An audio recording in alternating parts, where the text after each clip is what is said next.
इस कार्यक्रम के पुण्यार्जक हैं श्री प्रकाश जी सरला, आदित्य, पूजा, मनन, रचित पाटनी एवं समस्त पाटनी परिवार, अतिवीर ग्रुप, मुंबई, कोलकाता, दिल्ली एवं Bangalore. Website www.ativeeradvisory.com, www.vardhamantrusty.com। Shri Ravindra Shantinath ji Deodhare Jain, धर्मपत्नी सौभाग्यवती रचना देवी, रविंद्र देवधरे जैन, चिरंजीव आदित्य जी, चिरंजीव अभिषेक जी, चिरंजीव आकाश जी, रविंद्र देवधरे जैन, पुणे निवासी, दामाद श्रीमान संतोष अजितनाथ जी मुत्तगी, सौभाग्यवती रुचिता संतोष मुत्तगी, श्री अजितनाथ जी मुत्तगी, सौभाग्यवती सुमन देवी अजितनाथ मुत्तगी, चिरंजीव रुनाल संतोष मुत्तगी, हुबली, कर्नाटक।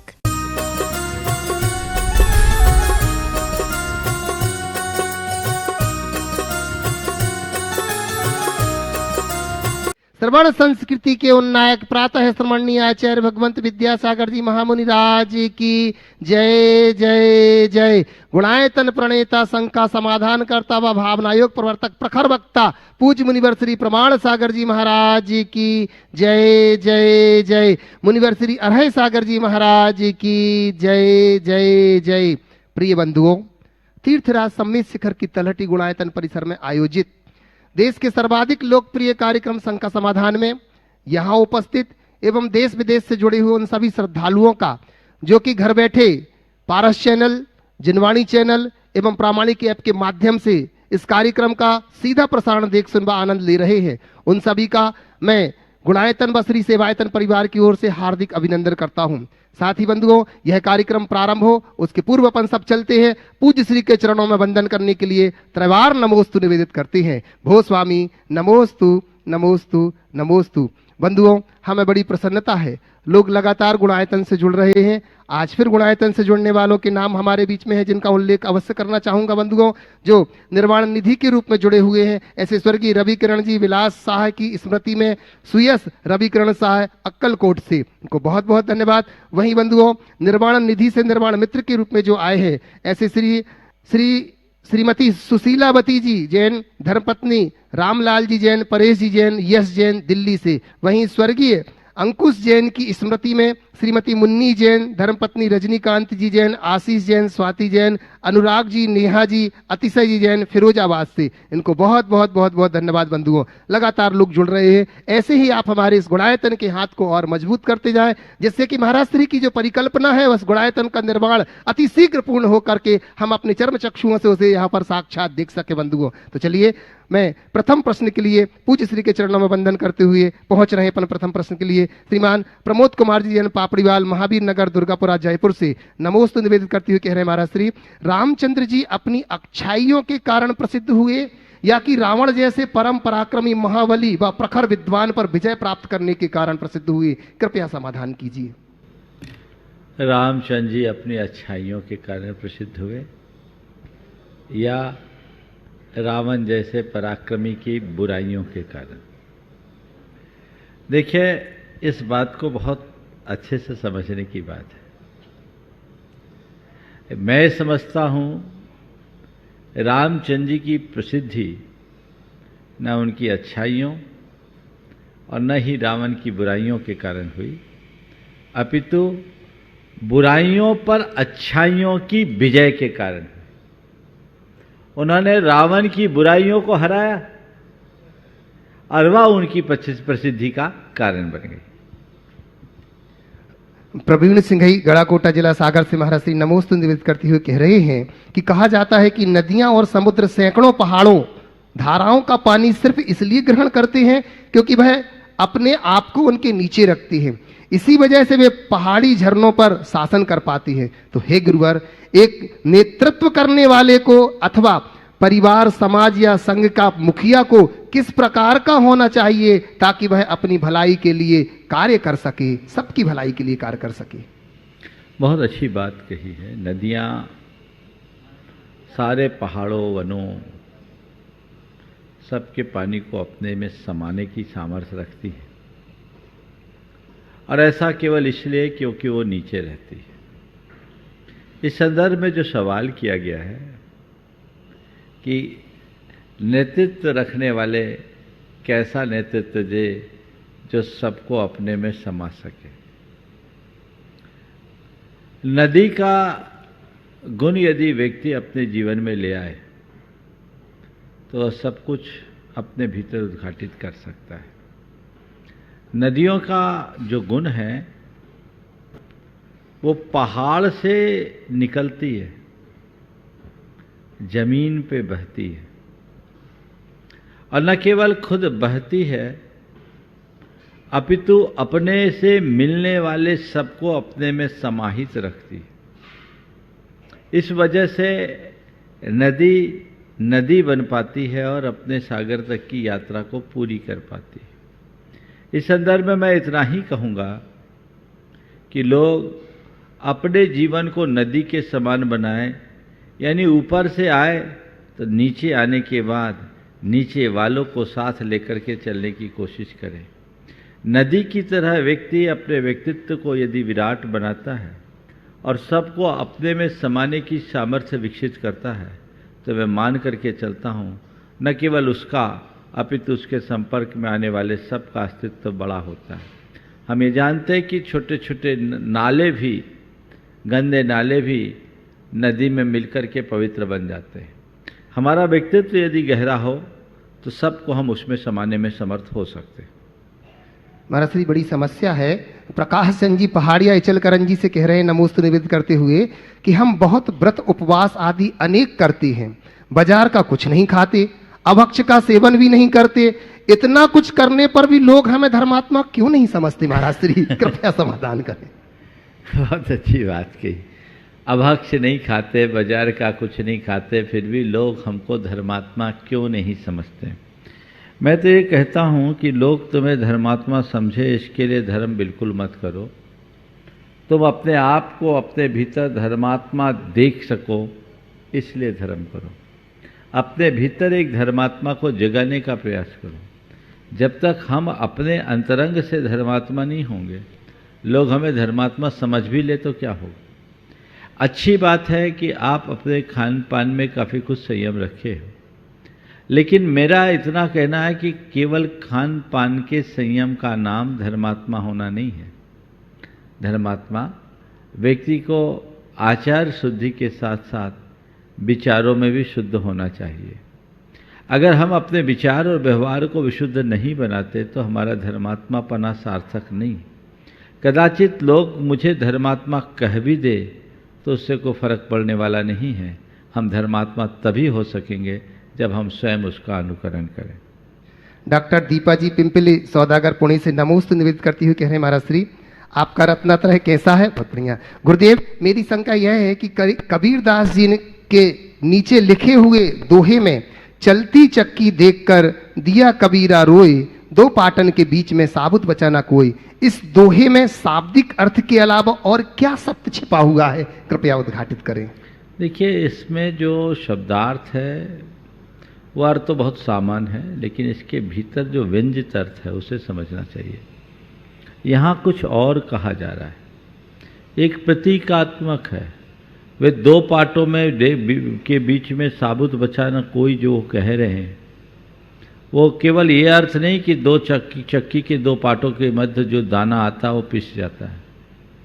उनका कहना है कि संसार है, इस संसार में जितने भी लोग हैं वे इस राग देश की चक्की में पिस रहे हैं या जन्म मरण की चक्की में पिस रहे हैं। कोई भी बचने वाला नहीं है। हर प्राणी यहाँ दुखी है। इस संसार के चक्र को चलता देखकर कबीर का मन दुखी हो रहा है कि हर संसारी प्राणी इस चक्कर में फंस करके दुखी हो रहा है। तो चलती चक्की देखकर दिया कबीरा रोए, दो पाटन के बीच में साबुत बचा न कोई की उक्ति के साथ इसी को आगे बढ़ाकर कहा गया कि कमाल इस पर हंस दिया और कमाल ने कहा कि चलती चक्की देखकर दिया कमाल हंसाए, जिसने पकड़ा कील को बाल न बाका जाए। कमाल ने कहा कि नहीं, चक्की देख रहे हैं, चक्की पिस रही है, पिसने दो, पर मुझे इससे रोने जैसा कुछ नहीं दिख रहा है, क्योंकि मुझे दिख रहा है कि इस चलती हुई चक्की के मध्य भी कुछ है जो बच रहा है। वो क्या है? जो अनाज का दाना कील के पास है वो पिसता नहीं, वो झोंका तो बचा रहता है। तो उसका कहने का अर्थ यही है कि जो धर्म के कील के निकट आता है वो संसार की चक्की में कभी पिस नहीं पाता, और जो धर्म से विमुख होता है वो कभी बचता नहीं। महाराज श्री नमोस्तु निवेदित करते हुए सीमा जी जताले नागपुर से कह रही हैं कि मंदिर में अरहंत प्रतिमा की स्थापना की जाती है। कहा जाता है कि जब भगवान अरहंत पद प्राप्त करते हैं तब उनकी नासा दृष्टि नहीं रहती, नेत्र खुल जाते हैं। तो फिर मंदिर में जो प्रतिमा रहती है उसमें भगवान को नासा दृष्टि क्यों दिखाया जाता है, उनके नेत्र खुले रखे जाते हैं, ऐसा क्यों? कृपया समाधान। भगवान को केवल ज्ञान के बाद नेत्र खुल जाते हैं, ये कथन ठीक नहीं है। ये एक अलंकारात्मक कथन है कि केवल ज्ञान रूपी चक्षु खुल गए, पर कोई तीसरी आंख थोड़ी है, वो तो दिव्य ज्ञान है। ये लोग व्यवहार की बात है। उनकी आंखें बीत रागता का द्योतक है, और वे अरहंत अवस्था में भी बीत राग मुद्रा में ही रहते हैं, उनकी नासा दृष्टि रहती है। महाराज श्रीमती लक्ष्मी जी जैन महिला परिषद प्रांतीय प्रभारी कटनी से नमोस्तु निवेदित करती हुए कह रहे हैं कि गुरुवर, एक बुजुर्ग व्यक्ति ने मुझसे एक बार कहा था कि कोई आपसे कुछ भी कहे उसे दिल पर नहीं लेना चाहिए। यह बात एक उदाहरण देकर के बोले कि जब हम अमरूद खरीदते हैं तो पूछते हैं कि मीठे हैं या ना, और फिर उसी अमरूद पर नमक डाल करके खाते हैं। कृपया अपने मन को कैसे दृढ़ बढ़ाएं कि हम भी अमरूद की तरह हो जाएं? कृपया समाधान करें। किसी की बात दिल पर लग जाए, किसी की कटु बात को दिल पर नहीं लेना चाहिए। एक वाक्य बहुत अच्छा है, लेकिन ये अमरूद के साथ इसकी संगति थोड़ी सी बैठती सी नहीं दिख रही। अमरूद से पूछते हैं कि खट्टा है मीठा है कि नहीं, और नमक लगा करके खा लेते हैं। तो क्या चाहते हैं कि आप अपना जीवन ऐसा बनाओ कि सब लोग अमरूद की तरह खाए? कहने का आशय समझ में नहीं आ रहा है। लेकिन मैं इस संदर्भ को थोड़ा सा बदलते हुए कहता हूँ कि तुम्हें कोई कैसी भी बात कहे उसे दिल पर न लो, लोगों की कड़ी बात को भी अच्छा बना करके लेने का प्रयास करो, चीज़ों को नज़रअंदाज करो। महाराज श्री नितिन जी जैन बिनौली बागपत से नमोस्तु निवेदित करती हुए कह रहे हैं कि महाराज श्री, किसी ने क्या खूब कहा है कि उम्र थक नहीं सकती, ठोकर गिरा नहीं सकती, अगर जीतने की जिद हो तो परिस्थितियां हरा नहीं सकती। तो महाराज श्री, मेरी शंका यह है कि हम अपने अंदर ऐसी ताकत कैसी पैदा करें जो हमारे जीतने की जिद को बरकरार रख सके? कृपया समाधान करें। उम्र थक नहीं सकती, ठोकरें गिरा नहीं सकती। यदि जीतने की जिद है तो परिस्थितियां हरा नहीं सकती। बहुत अच्छी बात है जिनकी भी ये पंक्तियाँ हैं, बहुत ही प्रेरणादायी है। मैं तो यही कहूँगा कि चाहे जैसी परिस्थिति हो, 4 बातें अपने अंतस में अंकित करके रखे। नंबर 1, सदैव अपने लक्ष्य को अपने सामने रखें। जैसे मनुष्य के सामने उसका लक्ष्य होता है, वो चाहे कैसी भी परिस्थितियां क्यों ना आ जाए उनसे विचलित नहीं होता, उसमें स्थिरता बना के रखता है। तो सामने हमें हमेशा अपने लक्ष्य को रख करके चलना चाहिए। दूसरी बात, लक्ष्य की प्राप्ति के लिए जी तोड़ परिश्रम करना चाहिए। आखिरी क्षण तक अंतिम संभावना तक व्यक्ति को लग जाना चाहिए, जुट के रहना चाहिए। उन्हें अपना परिश्रम जारी रखना चाहिए, परिश्रम कभी कम नहीं करना चाहिए। तीसरी बात, व्यक्ति को आशावादी बनना चाहिए। आशा उसकी खंडित ना हो, सकारात्मकता के साथ चले और अपने गंतव्य तक पहुंचने तक अपने मन का साहस और धैर्य बनाकर रखना चाहिए। यदि ये स्थितियां मनुष्य के अंतरंग में हो तो परिस्थितियां उस पर हावी नहीं हो सकती। महेंद्र जैन पत्रकार, श्रीमती प्रियंका जी, प्रियम जी, प्रियांशी जैन पूरे परिवार के साथ नमोस्तु निवेदित करती हुए कह रहे कि महाराज श्री, चाय और चरित्र जब भी गिरती हैं वही अपने दाग छोड़ती हैं।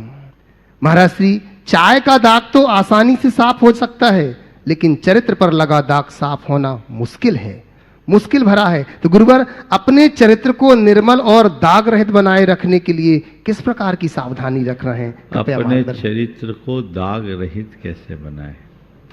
देखिए, जैसे चाय न गिरे इसके लिए आप सावधान रहते हैं, वैसे ही मेरा चरित्र खंडित ना हो, इसके लिए भी हमें सावधान होना होगा। और उसके लिए हर व्यक्ति को खुद के प्रति जागना जरूरी है। अपने अंदर में जब व्यक्ति जागरूक होता है तभी अपने चरित्र को संभाल पाता है। तो उसके लिए सबसे पहली आवश्यकता तो ये है कि हम अपने चरित्र को अपने जीवन का सर्वस्व मानना शुरू करें। मेरा चरित्र सब कुछ है, सब खो जाए तो खो जाए, मुझे अपने चरित्र से किसी भी प्रकार का समझौता नहीं करना है। ये बात अगर मन में होगी तभी मनुष्य चरित्र को मजबूत कर पाएगा। आजकल लोगों का ढर्रा बदल गया है, सब चलता है, सब चलता है। ये जो बातें मन में आ गई ये मनुष्य को चरित्रनिष्ठ नहीं बनने देती और उसके कारण ढेर प्रकार की विसंगतियाँ बनती हैं। तो हर मनुष्य को चाहिए कि वह अपने चरित्र को अपने जीवन की सबसे बड़ी निधि मान करके चले, और जो अपने चरित्र को जीवन की अनमोल निधि मानता है उसका चरित्र पूरी तरह से सलामत रहता है। नमोस्तु निवेदित कर रहे हैं महाराज श्री जैन छोगालाल जी केलावत मुंबई घाटकोपर से, और कह रहे हैं कि परिवर्तन सृष्टि का अटल नियम है। यहाँ स्थिति कुछ भी हो नहीं रहता, पल पल क्षण क्षण बदलता रहता है सृष्टि में। इस परिवर्तन में हम कभी दुखी हो जाते हैं तो कभी सुखी, प्रकृति कभी देती है तो कभी छीनती है, लेकिन मनुष्य बड़ा चालाक है। वह अच्छे परिवर्तन को तो हर्ष से स्वीकार कर लेता है, परंतु बुरे परिवर्तन के विरुद्ध खड़ा हो जाता है। परंतु प्रकृति के नियम से परिवर्तन ही जीवन है। तो महाराज श्री इस परिवर्तन को हम कैसे समझें और उस परिवर्तन को जीवन में कैसे उतारें? बस इस परिवर्तन को समझने के लिए एक ही चीज है, दृष्टि का परिवर्तन। आपने बिल्कुल ठीक कहा, अच्छे बातों को तो स्वीकार लेता है, बुरी बातों को स्वीकारना नहीं चाहता। हमें हर परिवर्तन को एक प्रकृति के नियम की तरह समझना चाहिए और अपने अंतर्दृष्टि में जीवन की वास्तविकता को रख करके चलना चाहिए। सब दिन एक समान नहीं होता, परिवर्तन प्रकृति का स्वभाव है और जो समय काल के अनुरूप परिवर्तन है उसे हमें स्वीकारना चाहिए।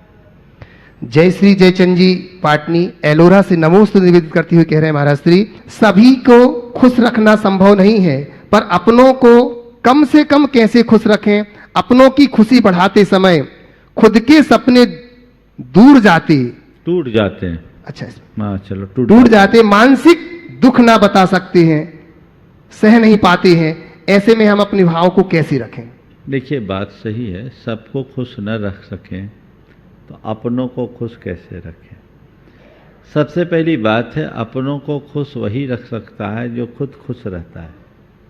और खुद खुश रहने के लिए एक बहुत छोटा सा काम करना है, जो हो जैसा हो सहज भाव से स्वीकार लो।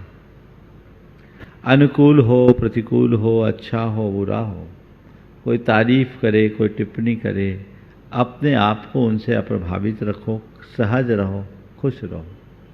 तुम खुद खुश रहोगे तभी औरों को खुशियाँ बांट सकोगे। जो खुद खपा है, खुद खिन्न है, वो दूसरों को खुश क्या रख सकेगा? तो सबसे पहले अपने आप को खुश रखो, और अपने आप को खुश रखने के लिए हमें अपनी खुशी अपने भीतर खोजनी होगी, दूसरों के लिए नहीं। हम दूसरों में जब खुशी खोजते हैं तो हमारे अंदर तकलीफ़ें आना शुरू हो जाती। आपने कहा कि दूसरों को खुश रखने के लिए अपने सपने टूटते हैं तो मन में बहुत मानसिक कष्ट होता है। तो ये अपने सपने भी कब टूटते हैं? जब हम दूसरों के साथ जोड़ लेते हैं। जब तक हम दूसरों के साथ जोड़ेंगे, जुड़ेंगे, परमुखापेक्षी रहेंगे तो हम अपनी खुशियों को भी जीवित नहीं रख पाएंगे। और जब हमारी खुशियाँ ही खत्म हो जाएगी तो हम और किसी को खुश कैसे रख सकेंगे? तो खुशी का मूल मंत्र यही है कि हम अपने में रहें, अपने आप को रमा के रखें तो खुद खुश रहें, औरों को भी खुशी बांट सकेंगे। तरुणा जैन गया से नमोस्तु निवेदित करती हुई कह रही महाराज श्री, मैं भगवान की भक्ति अहोभाव से भर करके गदगद वाणी से करती हूँ, लेकिन किसी ने क्या खूब कहा है कि भगवान की भक्ति करो तुम पागलों की तरह है तो भगवान की कृपा बरसेगी तुम पर बादलों की तरह है। तो वास्तव में सच्ची भक्ति क्या है? पागलों की तरह भक्ति से क्या आशय है? हमें किस तरह भक्ति करनी चाहिए? कृपया कुछ उपाय बताएं। नमोस्तु। बहुत अच्छी बात है। आप भगवान की भक्ति डूब कर रहो भाव से भरकर करती है और यही करना चाहिए। जो पंक्तियां हैं, भगवान की भक्ति करो पागलों की तरह तो कृपा बरसेगी तुम पर बादलों की तरह। इस संदर्भ में पागल कहा है। पागल का मतलब क्या है? जिसे अपनी सुध बुध न हो वो पागल है। भक्ति का एक रूप है कि प्रभु के चरणों में जब आप भक्ति करो तो प्रभु मैं हो जाओ, अपनी सुध भूल जाओ, वहाँ स्वयं की उपस्थिति का आभास ही न रहे, बस जो कुछ है वो प्रभु हो। ये भक्ति का अर्थ है। पर पागल का मतलब ये नहीं कि उन्मादी हो जाओ। पागल का अर्थ ये है कि अपनी बाकी बातों को एक तरफ कर दो, अपनी एंटिटी को खो करके प्रभु मैं हो जाओ, खुद को प्रभु के साथ जोड़ दो, प्रभु मैं हो जाओ, जहाँ हमारा अपना कोई वजूद न बचे, जो कुछ है वो प्रभु का हो। ऐसे भक्ति के संदर्भ में ये तो पंक्ति कवि की है, लेकिन मैं इतना ही कहता हूँ, अनन्य भाव और अहोभाव ही भक्ति का चरम रूप है। हम भगवान के प्रसाद जब भक्ति करें, प्रभु की भक्ति आराधना करें, तो उनमें अनन्य हो जाएं, उनमें लीन हो जाएं, अन्य आश्रयों से अपने आप को मुक्त कर ले, तो वो भक्ति का रूप धर सकेगी। मंजू राकेश पाटनी अजमेर से नमोस्तु गुरुवर कहते हुए कह रहे हैं कि गुरुवर, इंसान कितना भी पश्चाताप कर ले लेकिन भूतकाल को हल नहीं कर सकता, और कितनी भी चिंता कर ले अपने भविष्य को बदल नहीं सकता। तो वर्तमान ही सुखद भविष्य की नींव है। तो हे गुरुवर, हम वर्तमान में ऐसा क्या करें कि भविष्य में हमारा समाधि मरण हो और हमें मोक्ष की प्राप्ति हो? कृपया समाधान करें। भूतकाल को बदल नहीं सकता और भविष्य कभी टल नहीं सकता। हम जो कुछ करें वर्तमान में ही कर सकते हैं, और हम वर्तमान में ऐसा क्या करें कि हमारी समाधि मरण हो, मोक्ष की प्राप्ति हो। देखिए, बात सही है। करने के लिए हमारे पास केवल वर्तमान है। अतीत भोगा हुआ यथार्थ है, वो जो व्यतीत हो चुका है उससे अनुभव लें, और भविष्य अभी आया नहीं, उसका अस्तित्व ही नहीं है, वो हमारे मन की कल्पना है। लेकिन भविष्य के लिए जो कुछ भी हम पालना चाहते हैं उसकी रूपरेखा वर्तमान में ही बन सकती है। तो हम वर्तमान को ही अच्छा रखें। हमारे पास करने लायक जो कुछ भी है वह केवल और केवल वर्तमान है। तो वर्तमान के साथ जुड़ कर के जो आगे बढ़ता है वही अपने जीवन को सफल और सार्थक बना पाता है। आपने पूछा हम ऐसा क्या करें, वर्तमान में ऐसा क्या करें कि हमारा समाधि पूर्वक मरण हो सके। अभी मरण का समय तो नहीं है, पर वर्तमान में आप करना चाहते हो तो सबसे पहले अपनी प्रारंभिक शुरुआत कीजिए। संयम साधना से अपने जीवन की शुरुआत कीजिए, संयम आराधना से जीवन की शुरुआत कीजिए। और जब आप संयम आराधना से अभी अपना जीवन प्रारंभ करेंगे तो धीरे धीरे धीरे धीरे भावना भाते भाते आपका समय आएगा जो आप समाधि मरण कर सकेंगे। मैं समाधि मरण करूंगा, समाधि मरण हो, समाधि मरण हो। अभी तो करो।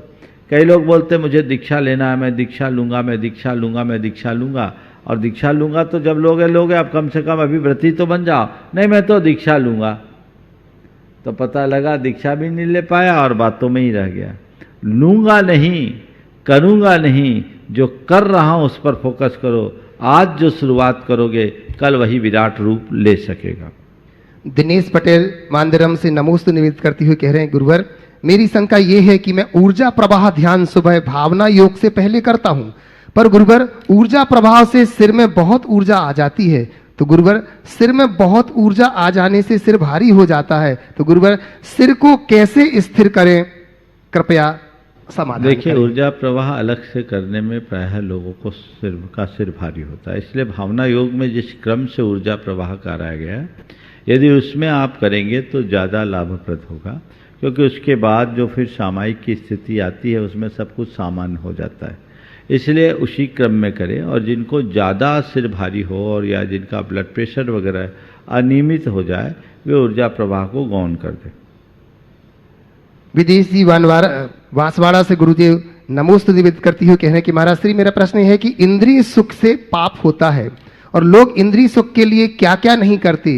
तो मेरा प्रश्न यह है कि जो तीर्थंकर ने किया है और जो आप करते हैं अपनी आत्मा का कल्याण करने के लिए, जो इंद्रिय सुख से परे है, आप आत्मा का सुख भोगते हैं।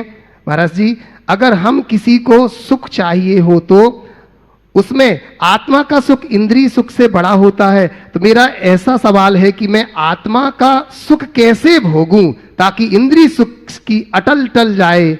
कृपया समाधान करें और कर्म की निर्जरा होकर के मोक्ष पथ पर आगे बढ़ सकूं।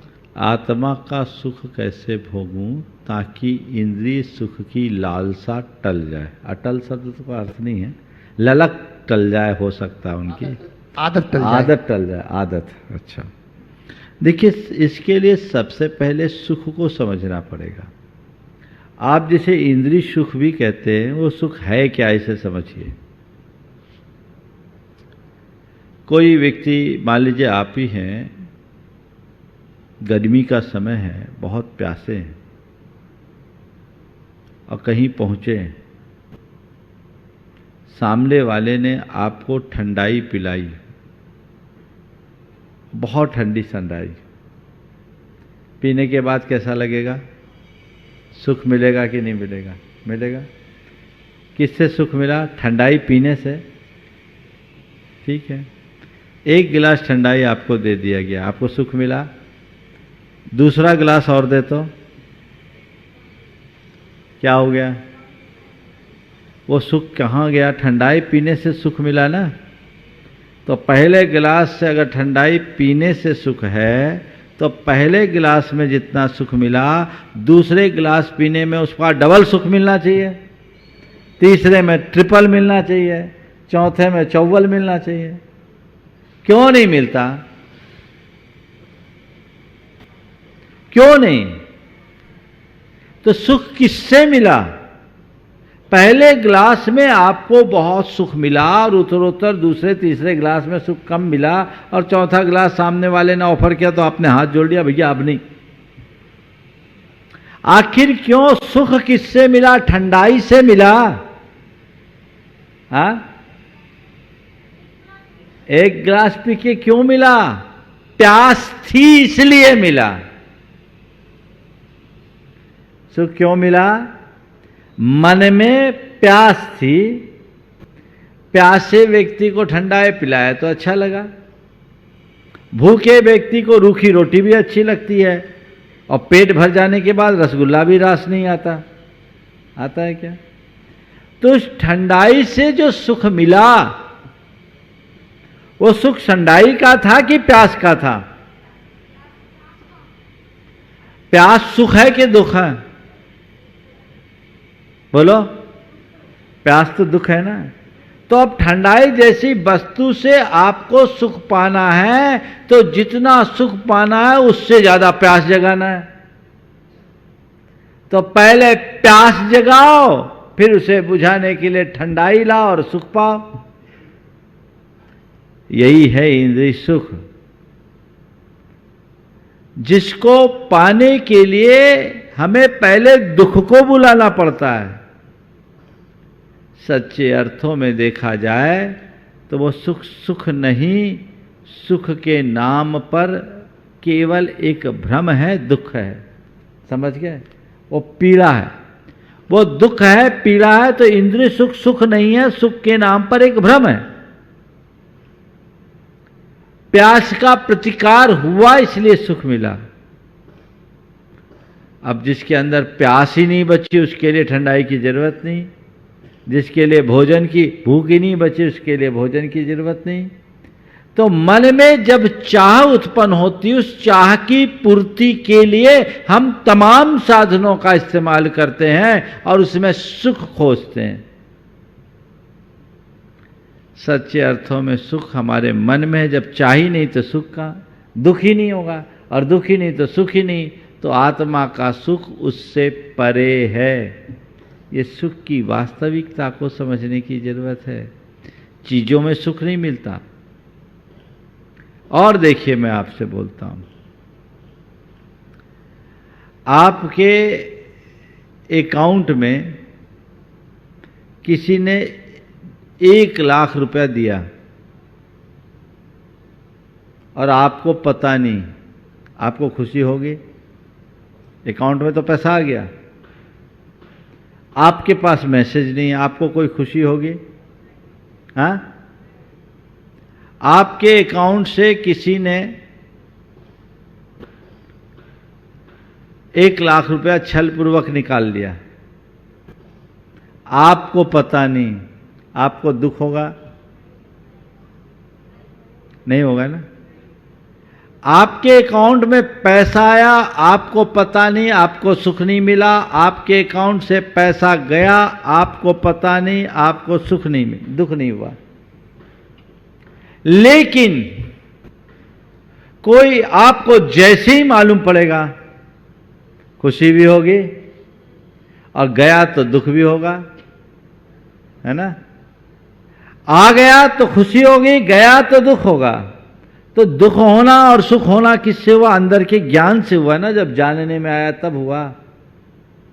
तो हमारा आपका संसारी प्राणी का जो ज्ञान है वो राग द्वेष मोह से प्रभावित है। वो किसी को अच्छा मानता है, किसी को बुरा मानता है। जिसको अच्छा मानता है उसमें सुख मिलता है, जिसको बुरा मानता है उसको दुख मिलता है। लेकिन जो साधना के बल पर वीतराग अवस्था में पहुंच जाते हैं, जिसकी दृष्टि में न कोई अच्छा होता है न बुरा होता है, उसको न कभी सुख होता है न दुख होता है, वो सुख और दुख से परे आनंद की स्थिति में जीता है। और वही आत्मा का सुख है, वही अतीन्द्रिय सुख है जो केवल ज्ञान के बल पर फलीभूत होता है। महर्षि, दो प्रश्न मिलती जुलती हैं। विवेक जी सिंगापुर से नमोस्तु निवेदित करते हुए कह रहे हैं, पहले तो कह रहे हैं कि हम साकुशल सिंगापुर पहुंच गए हैं आपके आशीर्वाद से। महर्षि, पूरे परिवार की ओर से आपको नमोस्तु आशीर्वाद चाह रहे हैं। और नितिन जी का भी ऐसा ही मिलता जुलता प्रश्न है। कह रहे महर्षि कि महर्षि, हम टीवी पर रोजाना उस व्यक्ति के अनुभव को सुनते हैं जो आचार्य विद्यासागर जी के आहार कराते हैं। उनमें से कोई कहता है कि हमें आचार्य श्री को आहार कराने के बाद जो आनंद आया उसे मुख से बता पाना नामुमकिन है। कोई कहता है कि हमें ऐसा लगता है कि जैसे तीनों लोकों की संपदा हमें मिल गई हो। और तो और लोग यहाँ तक भी कहते हैं कि हमें ऐसा लगता है जैसे हमने तीर्थंकर भगवान महावीर स्वामी को ही आहार कराया हो। और कुछ लोग तो कहते हैं कि महाराज श्री हम तो धन्य हो गए, धन्य हो गए। पर महाराज श्री, मेरा प्रश्न ये है कि आपने तो आचार्य विद्यासागर जी महाराज को कितनी बार आहार कराए होंगे? तो गुरुवर, आपने जब आहार कराए तो आपको कैसे आनंद की अनुभूति हुई? कृपया हमें जरूर बताएं। निश्चित गुरुदेव को आहार देने का जो आनंद है वो अपूर्व आनंद होता है। अब आप लोगों का क्या आनंद मुझे नहीं मालूम, पर मैं अपने आनंद को कभी भूल नहीं सकता। हालांकि मुझे लगता है कि मैं अपने पूरे जीवन में गुरुदेव को 8-10 बार ही आहार दिया हो तो शायद ज़्यादा बोल रहा हूँ। क्योंकि संघ में ऐसी व्यवस्था थी, हम लोग ऐसे आहार देने जाते नहीं थे। किसी चौके में हमारा निमंत्रण हो, वहाँ गुरुदेव आ गए तो हम दे सकते हैं।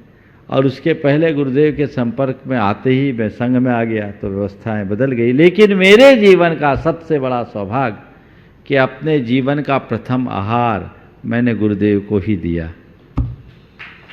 मैं जिस दिन पहली बार पड़गाहन के लिए खड़ा हुआ था और गुरुदेव आ गए और मेरे सामने ही आके खड़े हुए, भाव भक्ति से आहार दिया। पड़गाहन में मैं कुछ जानता वानता भी नहीं था और मेरे हाथ में जग दे दिया गया, मुझसे शुद्धि बुलवाया गया। मेरी हालत उस समय की ये थी कि जब मुझसे कहा गया शुद्धि बोलो तो मैं बोलने लगा शुद्धि शुद्धि शुद्धि। मुझे मन शुद्धि, वचन शुद्धि, काय शुद्धि नहीं आता। लोगों ने बोला, फिर मैंने वैसा कर लिया। पहली बार खड़ा हुआ था और उसके बाद मुझसे लोगों ने कहा कि रात्रि भोजन का कुछ समय के लिए त्याग कर दो। मैंने एक पल के लिए गुरुदेव को देखा और मेरे मुख से निकला, खाना तो जीवन भर, छोड़ना तो जीवन भर। महाराज जी, आज से रात्रि भोजन का जीवन भर त्याग। उस समय मेरे मन में और कोई ऐसी भावना नहीं थी, लेकिन वो वाकई में एक अद्भुत अनुभूति थी। आप पूछ रहे हो कि आपको आहार देने का क्या फल मिला, तो यही मिला कि उनको 1-2 बार आहार दिया, आज आहार ले रहा हूँ और आप लोग मुझे दे रहे हैं। इससे बड़ा फल और क्या होगा? ये जीवन का चरम सौभाग्य है।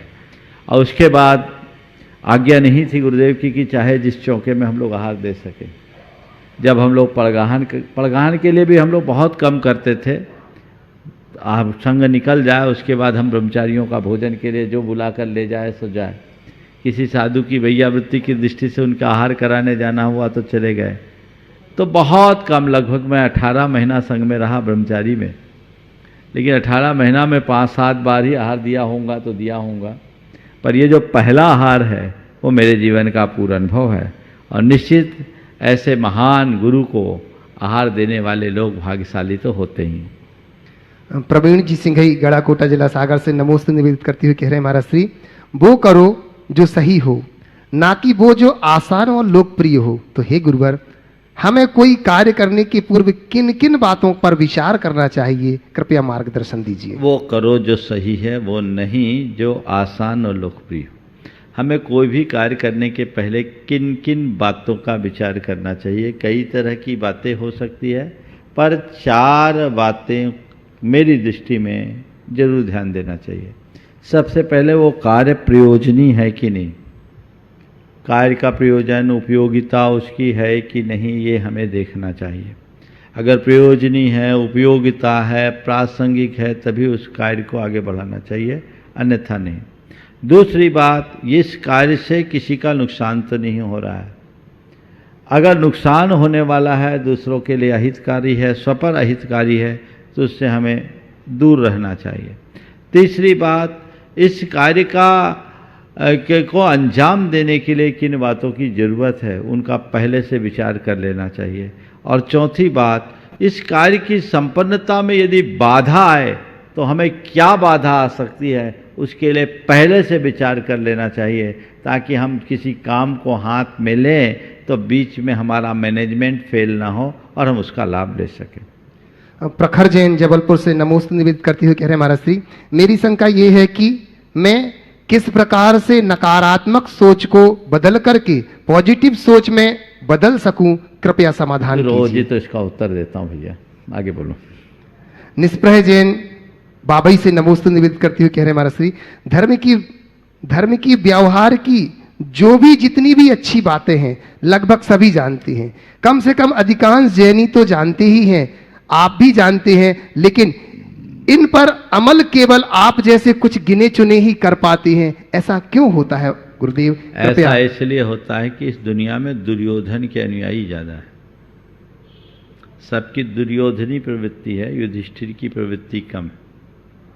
दुर्योधनी प्रवृत्ति क्या थी? जानामि धर्मम न च मे प्रवृत्ति, जानामि अधर्मम न च मे निर्वृत्ति। मैं धर्म को और उसके फल को जानता हूँ, लेकिन उसमें प्रवृत्त नहीं होता, और अधर्म और उसके परिणाम को भी जानता हूँ, पर उससे निवृत्त नहीं होता। जब तक ऐसी वृत्तियाँ बनी रहेगी, हम धर्म की बातें ही करते रहेंगे, धर्म नहीं कर पाएंगे।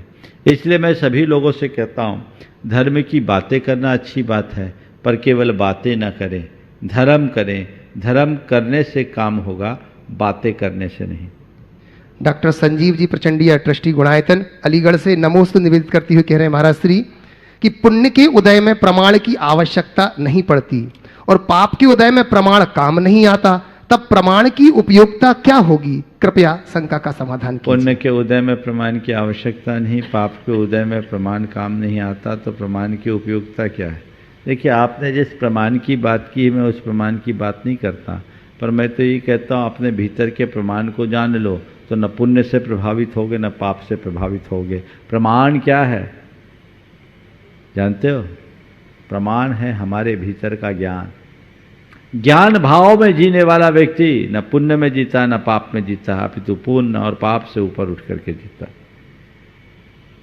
महाराज श्री यहाँ पर उपस्थित हैं हमारे बीच में लता जी गंगवाल के दोनों बेटे यहाँ पर अरहत भाई और रम्यक भाई अपने प्रश्न यहाँ पर रख रहे हैं। उसके पहले अलका जैन महाराज श्री और साथ ही साथ संजय जी रायपुर से हमारे बीच में हैं, जो कि यहीं रुके हुए हैं। उनसे निवेदन करता हूँ वो यहाँ आएंगे, अपने प्रश्न रखेंगे। भाई बेटा रम्यक और अरहत दोनों एक साथ यहाँ पर पहुंच रहे हैं।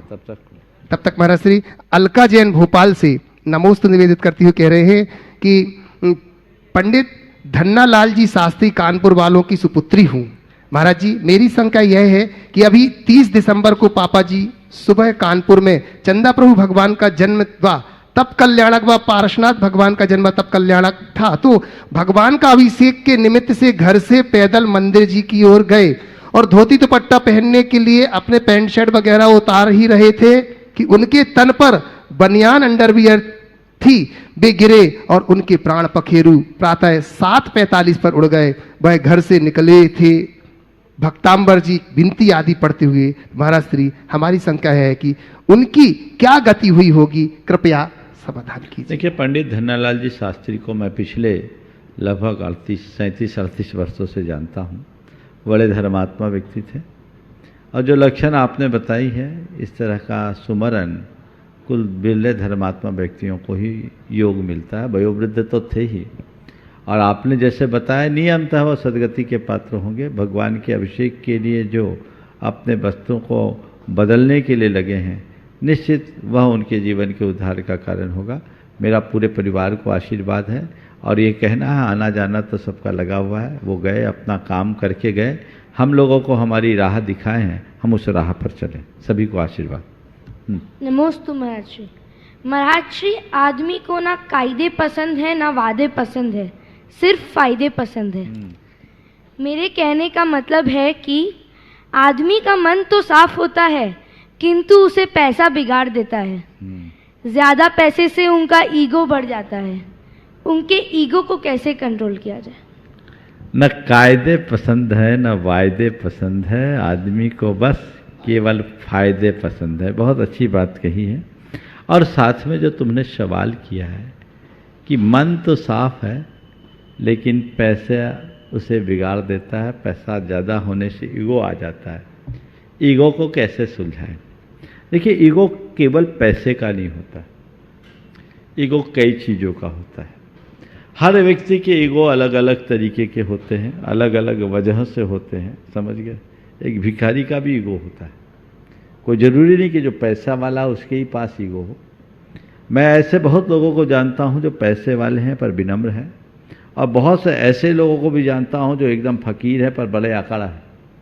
तो ईगो हमारे अंदर की दुर्बलता है, समझ गए। एक किसी ने बोला, एक भिखारी को किसी ने 1 रुपया का सिक्का दिया, उसने सिक्का उछाल करके दिया, बोला पैसे नहीं है तो मुझसे ले लो, मेरी रेपुटेशन क्यों बिगाड़ते हो, 10 का सिक्का हो तो दो। ये भिखारी का ईगो है। बोले पैसे नहीं है तो मुझसे ले लो, मेरी रेपुटेशन क्यों बिगाड़ते हो, 10 का सिक्का हो तो दो, यहाँ 10 से कम में नहीं चलेगा। अब वो है भिखारी, भीख मांग रहा है, पर ये भी उसका ईगो है, समझ गए। तो ईगो का संबंध पैसे से नहीं। ये बात मानता हूं कि पैसे वाले को ईगो हो सकता है, पर होता ही है ऐसा नहीं, बहुतायत होता है। पर केवल पैसा का संबंध ईगो से नहीं है, ईगो का संबंध बहुत व्यापक है। किसी को किसी भी निमित्त से ईगो हो सकता है। किसी को ज्ञान का ईगो होता है, किसी को अपने पावर का ईगो होता है, किसी को अपने रूप का ईगो होता है, किसी को अपने संपर्कों और संबंधों का ईगो होता है, किसी को अपने बड़े होने का ईगो होता है, किसी को अपने कुल और जाति का ईगो होता है, किसी को अपनी तपस्या का ईगो होता है, किसी को अपनी प्रॉस्पेरिटी का ईगो होता है, किसी को पैसा का ईगो होता है। ईगो किसी भी चीज का हो सकता है, पर जिस चीज का ईगो है, अहम है, वो खतरनाक है, क्योंकि अहम का अंत बुरा होता है। जो ईगो करता है उसको एक दिन बहुत नीचे देखना पड़ता है। कहा जाता अभिमानी का सिर नीचा, उसे आज नहीं कल नीचे देखना ही पड़ेगा। तो सवाल है ईगो होता क्यों है? ईगो उसे ही होता है जो अपने जीवन की तुच्छ उपलब्धियों को शाश्वत मान लेता है। थोड़ी सी जो अचीवमेंट उसे हुआ वो उसे एकदम एक्स्ट्रा ऑर्डिनरी मान ले और ये सोच ले बस मेरे से बड़ा तो कोई है ही नहीं। यही ईगो है। जब व्यक्ति की सोच बदलती है, आध्यात्मिक होती है, और जो व्यक्ति ये सोचता है कि ये सब बातें बाहर के संयोग हैं, ये स्थायी नहीं है, आज है कल रहे न रहे कोई पता नहीं, रूपवान को कुरूप बनते कोई देर नहीं लगती, राजा को रंक बनते कोई देर नहीं लगती, करोड़पति को रोडपति आते बनते कोई देर नहीं बनती, राजा को भिखारी और भिखारी को राजा बनते कोई देर नहीं लगती। ये तो संसार का खेल है। पंडित पागल हो सकता है और मूर्ख विद्वान बन सकता है। ये चक्र चलता रहता है, ये कभी भी किसी के साथ भी कहीं भी हो सकती। इस सच्चाई को जानने वाले व्यक्ति के हृदय में कभी ईगो नहीं होता। समझ गए? मेरे संपर्क में ऐसे अनेक लोग हैं जो बहुत संपन्न है, बल्कि वैभव के शिखर पर बैठे हैं, पर डाउन टू अर्थ है। वो जानते हैं कि मेरे पास आज पैसा है, कल रहे न रहे कौन भरोसा, किसका अभिमान करे, कल कुछ भी हो सकता है। इसलिए व्यक्ति को जमीन से जुड़े रहना चाहिए, न हमें किसी बात का अहंकार नहीं करना चाहिए। ये तो चीज़ें आज है, कल रहे न रहे, ये सब मेरे नहीं हैं, मेरे साथ जुड़े हैं। जब तक पुण्य का योग है तब तक मेरी है, और पुण्य का योग खत्म हुआ सब गड़बड़। ये सच्चाई जो जान ले उसके हृदय में ईगो नहीं रह सकता। नमोस्तु हाँ। नमोस्तु महाराष्ट्री, जो इंसान पास होता है उसका तो सब बुराई करते हैं, और जो इंसान दूर रहता है उसको सब याद करते हैं, और जो इंसान इस दुनिया से ही चला जाता है उसको फूलों का माला पहनाया जाता है, उसका तारीफ किया जाता है, उसको बोला जाता है जैसे क्या इंसान था, क्या करके गया है, क्या कमाल का इंसान था। तो महाराष्ट्री, जब वो जिंदा था तब तो उसका बुराई किया जा रहा था, जब वो चला गया तब तो उसका अच्छाई किया जा रहा है, ऐसा क्यों महाराष्ट्री? बहुत अच्छा सवाल। जो इंसान दूर रहता है उसे सब याद करते हैं, और जो पास होता है उसकी बुराई करते हैं। एक सवाल का पक्ष ये है। और आदमी जब तक जिंदा रहता है तब तक तो लोग उसकी बुराई करते हैं, और मर जाने के बाद उस पर फूलों की माला चढ़ाकर कहते हैं क्या इंसान था, क्या अच्छा कर गया। ऐसा क्यों? ऐसा इसलिए कि दूर के ढोल सुहावने लगते। समझ गए? ध्यान रखो, जैसे किसी बगीचे में जाओगे ना, गुलाब के बगीचे में, दूर खड़े होगे तो केवल फूल दिखेगा, उसकी खुशबू आएगी, उसका सौंदर्य दिखेगा, लेकिन उसके कांटे दिखाई नहीं पड़ेंगे, उसके नीचे पड़े सड़े गले पत्ते नहीं दिखते। समझ गए? इसी तरह कोई इंसान जब हमसे दूर रहता है तो हमें जो कुछ भी दिखती है उसकी ऊपर की चमक दिखती, लेकिन जब हम उसके निकट जाते हैं तो हमें उसकी अच्छाइयाँ भी दिखती है, कमियाँ भी दिखती है, और कमियाँ हर इंसान में, अच्छाई कमी सब दिखती है। तो बहुत कम लोग हैं जो व्यक्ति की कमियों को पचा सकते हैं। लोगों का हाजमा खराब है, वो कमियों को नहीं पचा पाने के कारण व्यक्ति की अच्छाइयों को भी भुला देते हैं। इसलिए जो पास होता है उसकी लोग अच्छाई कम बुराई ज़्यादा करते हैं। उसकी अच्छाइयाँ उसको दिखती नहीं, उसको वो कांटे दिखते हैं, फूल दिखते नहीं हैं। अगर अपनी दृष्टि बदल दे तो कांटों के बीच फूल देख ले तो वो अच्छाइयाँ दिखेगी, और अच्छाइयाँ दिखेगी तो फिर वो उसको याद करेंगे, प्यार करेंगे। पर बुराइयाँ देखने वालों की तो बुराई होती है। तो एक तो व्यक्ति का नजरिया ही कुछ उल्टा है, वो फूल की जगह कांटे देखता है। नजरिया बदले तो काम अलग हो। दूसरी बात, जो पास होता है उसको याद नहीं करते, मर जाने के बाद फूलों की माला चढ़ाकर याद करते। इसकी वजह क्या है? ये भी एक मानवीय दुर्बलता है, क्योंकि जो हमारे जितना निकट होता है मनुष्य उसको उसके प्रति उतना ही लापरवाह होता है, उसकी वैल्यू नहीं होती उसकी नज़र में। कहते ये तो पास में ही है। जब दूर चला जाए उसके लिए लगता है क्या हुआ। माने जिनके प्रति हम निश्चिंत होते हैं उसकी कदर नहीं होती। समझ गए? चलो भाई ये तो अभी है, हमारे बीच में है ही, सब ठीक हो जाएगा, ये तो भी हैं। लेकिन चले जाए तो पता लगता है कि इसकी इम्पोर्टेंस क्या थी। जैसे हम सांस लेते हैं, 24 घंटे लेते हैं, कभी लगता है कि श्वास की हमारी लाइफ में इम्पोर्टेंस है? नहीं लगता ना। श्वास की हमारी इम्पोर्टेंस कब है? जब श्वास उखड़ने लगती है, श्वास रुकने लगती है, तो अब लगता है अरे श्वास कितनी इम्पोर्टेंट है, तो लोगों को ऑक्सीजन लगाना पड़ता है। इसी तरह बत्ती सी है, तुम्हारी तो अभी बत्ती सी नहीं आई। दांत है, कभी दांत में जीभ जाती है? ऐसे नॉर्मली बहुत कम, लेकिन दांत टूट जाए, एक आध दांत तो टूटे होंगे, दूध के तो सब निकल गए होंगे, कहे ना। जिस दिन दांत जाते तो 24 घंटे जीभ वहां जाती है ना, बार बार जीभ वहां जाती है ना दांत टूटने के बाद। तो जब तक दांत थे तो उसका ध्यान नहीं, दांत चले गए तो एहसास होता है दांत चले गए, दांत चला गया, दांत चला गया, दांत चला गया। जब तक व्यक्ति हमारे बीच रहता है हमें उसका कोई मूल्य नहीं समझ में आता। जब व्यक्ति चला जाता है तब समझ में आता, अरे वो क्या आदमी था, गजब का आदमी था, क्या उसका जीवन था, क्या काम करके गया, उसके जैसा तो कोई है नहीं। एक स्वाभाविक वृत्ति। नमोस्तु महाराष्ट्री। संजय जी जैन रायपुर से अपना प्रश्न रख रहे हैं। नमोस्तु महाराष्ट्री, नमोस्तु महाराष्ट्री, नमोस्तु महाराष्ट्री। बच्चे जब छोटे होते हैं, मतलब 1 साल 2 साल 3 साल के, तो उनका बहुत ज़्यादा कंसंट्रेशन होता, कोई भी काम करते हैं छोटा सा तो बहुत कंसंट्रेट होते हैं। और जैसे वो 8-10 साल 12 साल, जैसे अभी दोनों छोटे बच्चे हैं, तो इनको बहुत ज़्यादा मतलब चीज़ें दिखती हैं तो इनका कंसंट्रेशन कम होता है, डाइवर्सिफाइड होता है कंसंट्रेशन। तो इनका कंसंट्रेशन इस एज के ही बच्चों को बना रखे, इसके लिए क्या करना चाहिए? मेरा दूसरा प्रश्न है महाराज श्री की प्रतिकूलताओं में मन को शांत कैसे रखें और वर्तमान में कैसे जिएं? 3 प्रश्न। देखिए, सबसे पहला सवाल बच्चों का। बच्चों के मन में जब तक सरलता होती है वो चीज़ों को बहुत अच्छे से ग्रहण करते हैं, और जैसे जैसे वो और चीज़ों से प्रभावित होने लगते हैं उनका चित्त बंटना शुरू हो जाता है और फिर देखने का नज़रिया भी बदल जाता है। प्रायः 12 साल की उम्र तक बच्चे माँ बाप की पूरी बात मानते हैं। 12 के हो गए? हाँ, हो गए ना, होने वाले।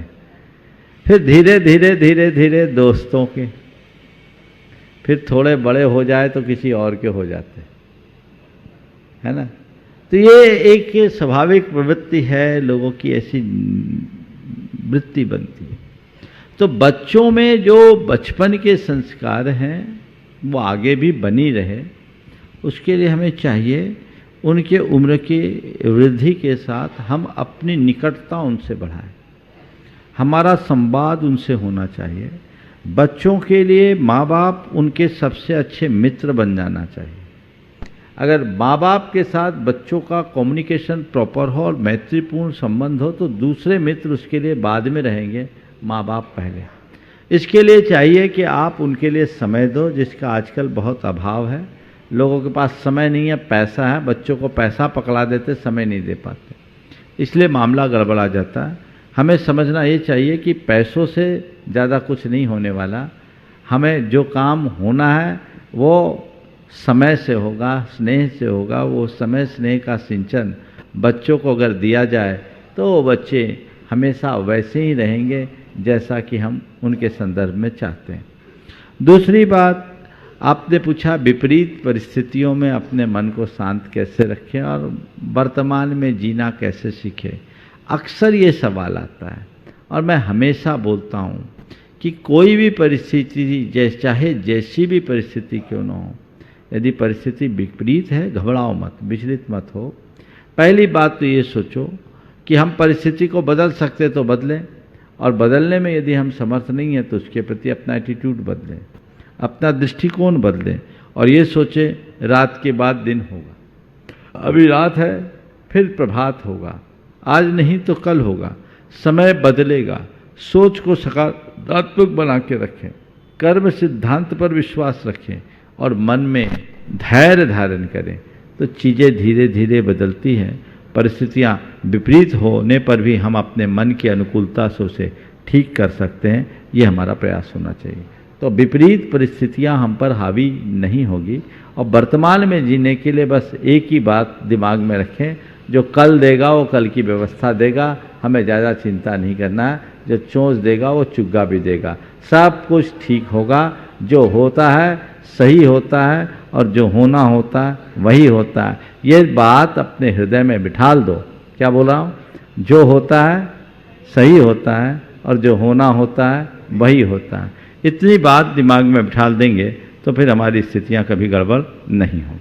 अनिल जी मेहता उदयपुर से नमोस्तु निवेदित करते हुए कह रहे हैं गुरुदेव कि डर से बड़ा कोई वायरस नहीं और शंका समाधान से बड़ा कोई वैक्सीन नहीं।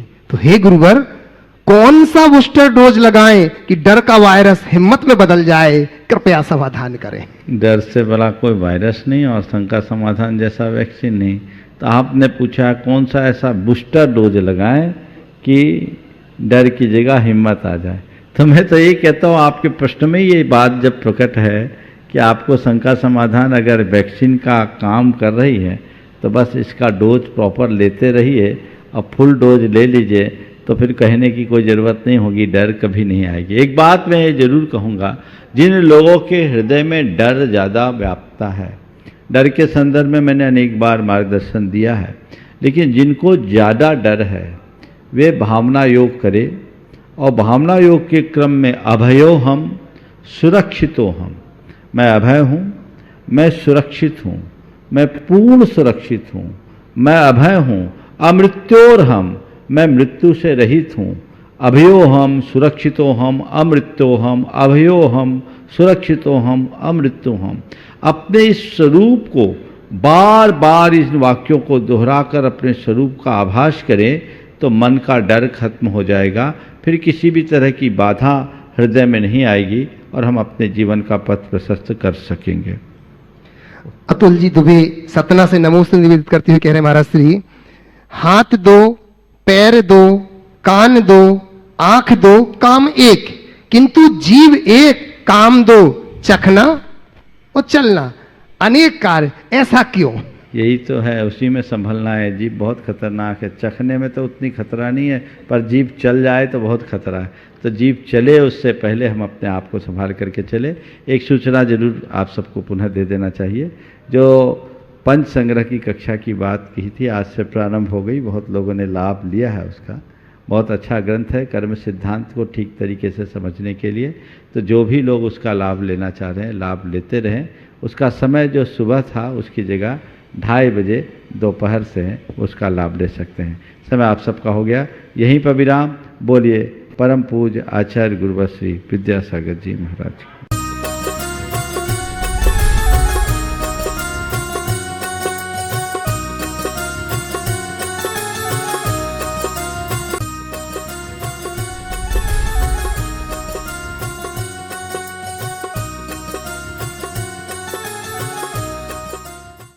इस कार्यक्रम के पुण्यार्जक थे श्री प्रकाश जी सरला, आदित्य, पूजा, मनन, रचित पाटनी एवं समस्त पाटनी परिवार, अतिवीर ग्रुप, मुंबई, कोलकाता, दिल्ली एवं बेंगलोर।